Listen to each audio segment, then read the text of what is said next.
It's a full-time job being autistic.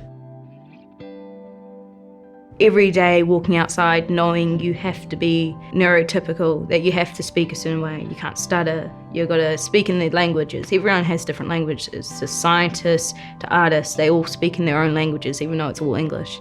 So learning those languages and portraying them is a full-time job so people can understand you and you can communicate.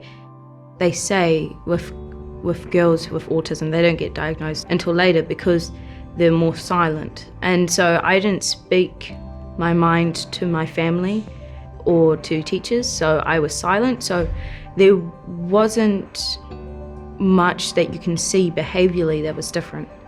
But there was things where I would lose things so easily, like school bags, shoes, clothes.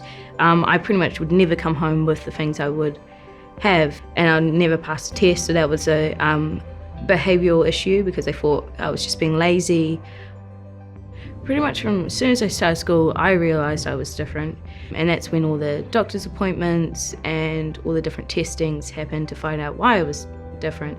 But my family, I remember asking them why they think, and like, when did they notice? And they said when I was 3 years old, I would do diagrams with the American Cup yacht race and show them how they could have done the whole program better. So they really knew I was different from square one.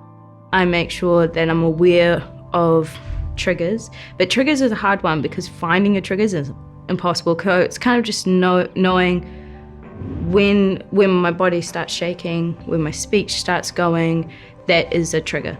It doesn't have to be a situation, because you can get triggered at anything. So you just got to know what your body does. I'm writing a book at the moment it's called How to Be a Genius. I wrote something recently in it, and it was, you can't move without drive. You can't move without spirit, you can't move without soul, you can't move without emotion.